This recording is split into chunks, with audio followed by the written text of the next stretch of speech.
Hello friends, this is Satvinder Bhatia from Sukhmani Immigration Services, Brampton, Canada. I'm a regulated and licensed Canadian immigration consultant. Today's video is very special because today I'm going to talk about a category to get PR where information is very less available on the internet. So before going ahead, a small request: if you are new to the channel and have not subscribed yet, please consider subscribing. We talk a lot about Canadian immigration news, update, tips and tricks on this channel. If you like the video, please share it with your family and friends so that they can also benefit. So please press the bell icon so that this video comes to you immediately when we upload. So without further delay, let's move on to today's video, which is about a PR, Canadian PR, and you can get this Canadian PR without IELTS, without any education, without any work experience. It doesn't seem true? No, it is true. And believe me, even if you are a rejected refugee claimant, you can still apply for this program. Now, you will think, what is this program? Very less information is available on the internet about this. So today I'll be sharing in detail about this program. So this program is called Humanitarian and Compassionate Grounds.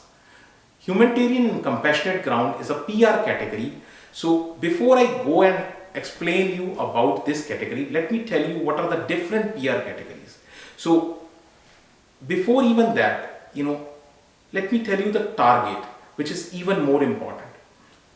So under the latest immigration plan, which is 2023 to 2025, the target for this is, the government has a very high target for this. So H&C has a target of almost 16,000 for 2023.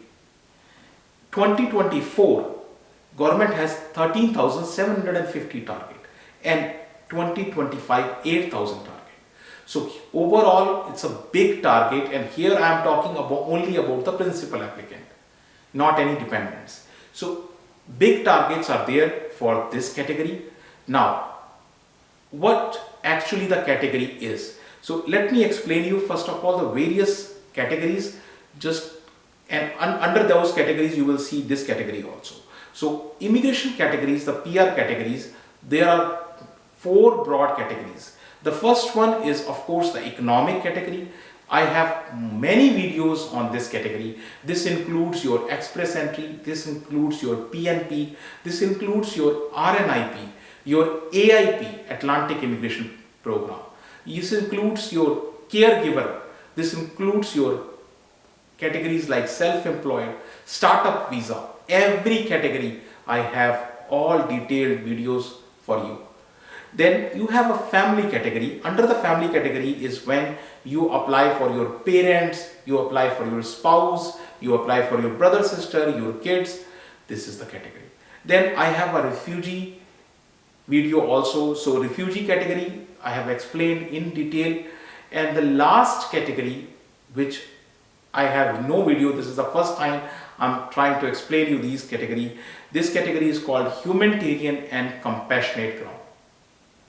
So this is, as I said, is a category which is there, and before I tell you about this category, because to explain this category I am using help of two live cases which we have in the past we have dealt with. So just change some of the details here, and these are the 2 cases. So one case was like an 80-year-old lady. She was staying in Canada and with her only son and daughter-in-law and 2 kids, their 2 kids, grandchildren. So grandchildren, and she was living here in Canada for more than 5 years. She is uneducated, and her husband passed away almost 10 years back, and she has no relatives in the back home in her country, in India, and she has, of course, with the age, she has many medical complications. So that's kind of a quick brief about her. Now you will think, why can't she apply under parents and grandparents? She can apply under parents and grandparents category, but it's a draw. So it's a lucky draw chance. So she is not getting a chance in that. And she cannot qualify under any other category. So this is case 1. Let me tell you another case, case 2. So case 2, this is a case of a young Morocco student, a student who came in from Morocco and he came to Ontario to do his masters, B.Tech. So he has already completed B.Tech. He came here to do M.Tech. So M.Tech program he is doing from Ontario, Canada, and he has successfully completed the degree, and after that he got the postgraduate work permit. So he got 3 years postgraduate work permit, started working, and everything was on track, and he was about to get the PR under the master's program. So I have explained in the past that Ontario has a master's program, so he was all set, but unfortunately he got diagnosed with a problem which is called Crohn's disease, and this made him medically inadmissible. So although he qualifies under immigration program, but he is inadmissible. So he has good English, he has great IELTS score, everything on his side, but still he is not able to get the PR. So these are the 2 cases. Now with the help of these 2 cases, let me explain you the H&C. So H&C, Humanitarian and Compassionate Grounds category, this comes under section 25 of IRPA, Immigration and Refugee Protection Act, sub 1, and then the foreign nationals who are ineligible to apply under any immigration category, or they are inadmissible. So the first case which you saw, the 80-year-old lady, she was basically ineligible to apply under any category. And the second case which you saw was inadmissibility, where an unlucky person who has everything on his side, but he become inadmissible because of medical reasons. So these are the 2 cases, and these are the 2 categories under H&C. You can apply for humanitarian and compassionate grounds. So now with that, let's look at the factors which visa officer look into. So there are a number of factors which visa officer look into. How settled the person is in Canada. So let's go back to that case of 80-year-old lady. She is living in Canada for 5 years. She has only son here in Canada who is a citizen, and grandchildren who are born citizen here. So attachment to the son and grandchild, and also she has been already staying in Canada for 5 years. So how settled the person is in Canada. Look at the other case, the case of a Morocco student who got medical problem. He is living in Canada for 4 or 5 years. He studied here, he worked here, and he's got the medical problem. So how much are the family ties to Canada?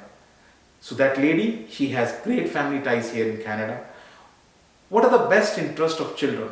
So if the children are involved, particularly the minor children, what is in the best interest of the children? Here, when you look at the case of that old lady, she has grandkids who love the grandma. So best interest of those kids. Now, what could happen if we do not grant the request?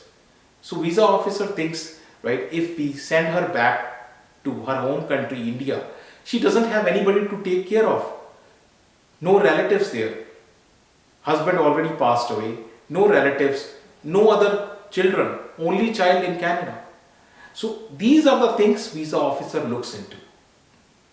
Now, there could be other factors also. The other factors which visa officer looks into could be that what are the ties of applicant to Canada? Will a family face violence if they go back home? Is the potential hardships if they face go back to the home country? Suppose the Morocco student goes back to the home country. Does Morocco has that much medical facilities to treat Crohn's disease as compared to Canada.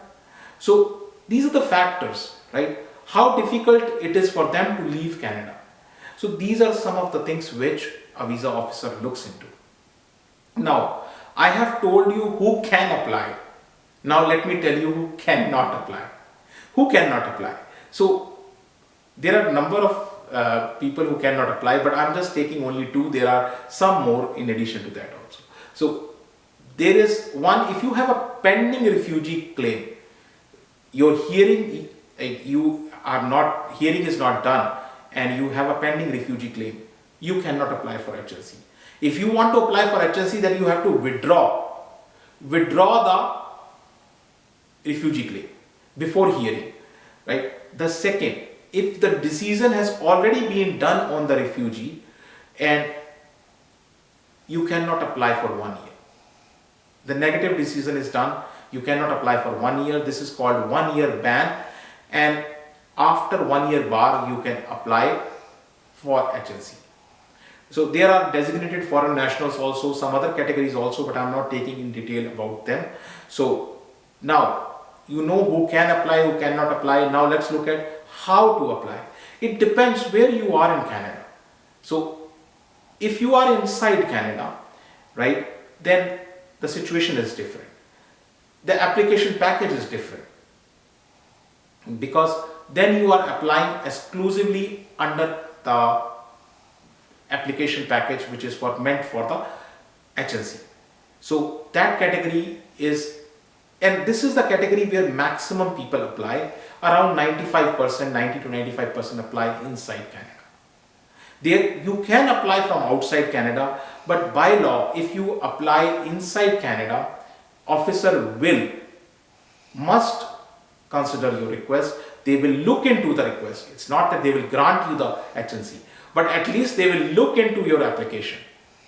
But if you apply outside Canada, the chances are officer may even ignore your request. So by law, the law is designed like this. By law, they can even ignore your request. So now let me tell you some characteristics of H&C application. The H&C applications are complex. They are really complex, and that is the reason you don't see too many videos. There is no TikTok video. They don't know about this. So complex, number one. Number two, they are unique. They are definitely, each case is unique. It's a time consuming application. It's definitely a time consuming application. There may be like a huge bundle of supplementary information which you have to provide. So all these supplementary documents go along with it. It's a time consuming application. In-depth knowledge is required. So not everyone is capable of doing these kind of applications. And very important thing, as I said, they are unique, which means no two applications are same. Each case is different. And of course, exceptional measures. This is not a normal case, this is exceptional measures. And last thing I want to add on to this is that the success rate is low. Why success rate is low? Because it is a complex application.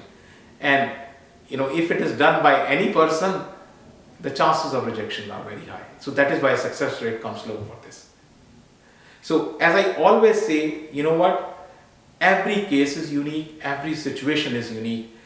If you need to discuss your own case with us, you can book an appointment with us, and our only office, one and only office, is in Brampton, and address, email ID, phone number, everything is shared right here with you.